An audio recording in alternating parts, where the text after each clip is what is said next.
Yo, what's good YouTube? It's your boy Vade, aka Pro Bench Woman. I'm bringing you a discussion video about a new card from Mokuba. The event is pretty much just like the last one. If you have your farming decks that worked last time, it's gonna work again. Like, it's nothing different.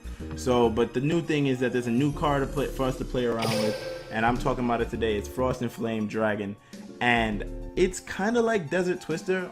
It's the same effect. You can special summon it. You can only special summon it from your hand by discarding 2 of one attribute and 1 of the other. This time being 2 water, 1 fire. From the graveyard, you can special summon it, and once per turn, you discard a card to pop a monster on the field rather than a back row like Desert Twister did.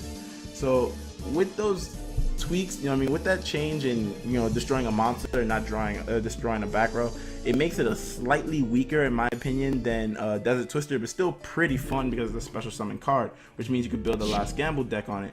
Now, if you go check out my boy TJG, I'll leave the link in the description of his discussion video. In fact, I might just link it up in the corner so you can go check it out really quick. But he discussed like what cards could go well with it, what cards are like kind of weird. Water and fire monsters are their effects kind of suck at the moment. Like there's not really crazy draw power other than like Crystal Seer, and there's not really crazy draw. I don't think there's fire draw power. No, I'm not too sure. So the Last Gamble decks are usually like draw into the cards you need, and then stall into turn 5 where you can pop the Last Gamble and like go explosive. But you always want the key cards that you need in your hand already before you get to turn 5. That way you're not like praying for the draw, because that Last Gamble might sometimes just like kick you in the ass. So I'm gonna talk about a deck that I built right now that I've been working with. So the deck that I've been building so far is this one right here. It's named Waterlog.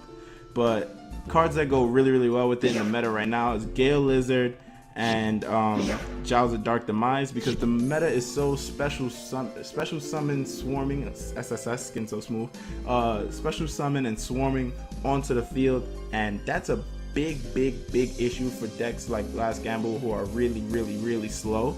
So I thought like my draw power, I had Crystal Seers in this deck over Jaws of Dark Demise before, just so I can have draw power. However, I would lose like a number of times because I'd have 1 card on the field, and I want to keep as many cards in my hand so I can gamble off like not just the last 2 cards in my hand, but it's so slow. So I figured I put Gale Lizard, I have it at 2, and I have Jaws of Dark Demise to take my opponent's monsters or send monsters back to the hand. Definitely great against Phoenix and Red Eyes because they waste the spirit, and it's really good, especially when you're running it with Dimension Gate, so you take their monsters, and you got Econ. So I've made some sick plays. I'll get into like 2 replays.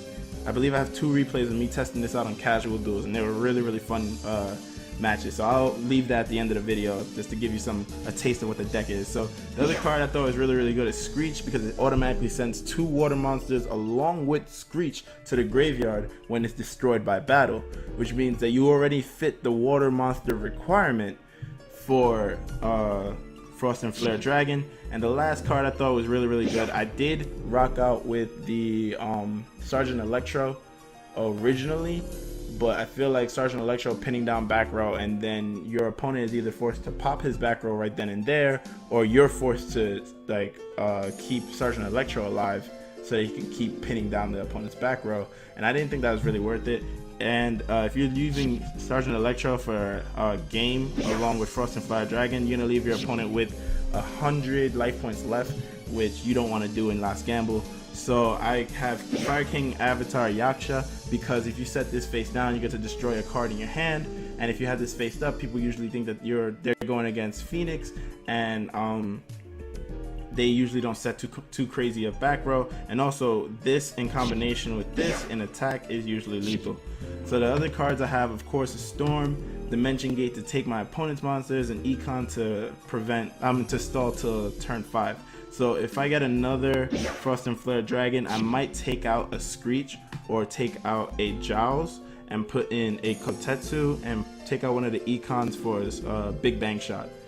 And yeah, I think that's what I would change the deck around. And finally, I got to theory craft a deck before I get to try it out in the actual meta. I'm still climbing up, so I'm not gonna like tilt myself in PvP. So I've been testing out in casuals, and we're gonna get into those replays right about now. Alright, so before we get into the replays, I definitely want to state that since I don't have 2 Frost and Flare dragons, a lot of these replays are just the deck. It's really fun.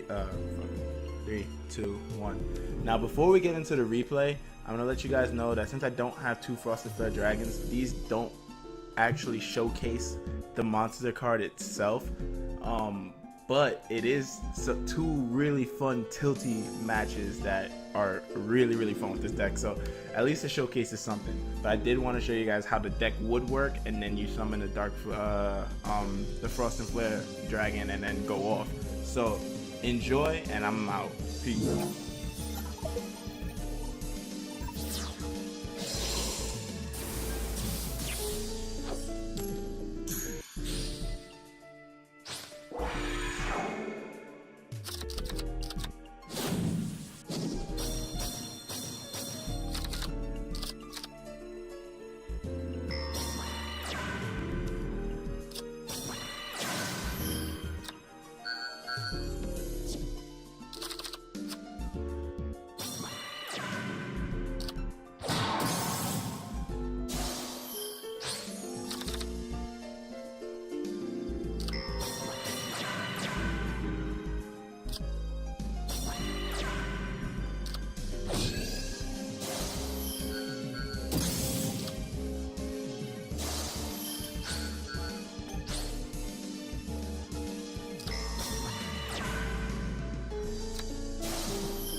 Bye.